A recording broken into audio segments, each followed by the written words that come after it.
Friday morning வீடெல்லாம் தொடச்சி விட்டு தலைக்கு குளிச்சுட்டு லேட் ஆகிடுச்சுங்க.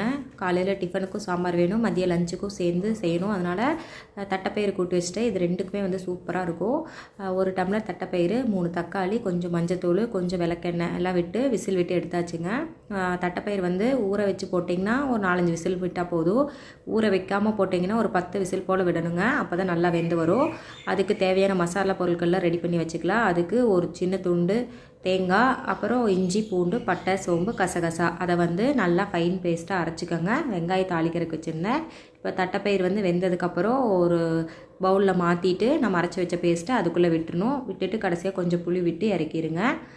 இப்போ தாளிக்கிறதுக்கு வெங்காயம், காஞ்ச மிளகா, கருவேப்பிலை போட்டு அந்த வேக வச்சிருந்த பயிரை உள்ளே கொட்டி தாளித்து கொட்டிடுங்க. இது இட்லி, தோசை எல்லாத்துக்குமே, சாதம் எல்லாத்துக்குமே சூப்பராக இருக்கும். கடைசியாக நெய் விட்டு சர்வ் பண்ணுங்கள். Thank you for watching.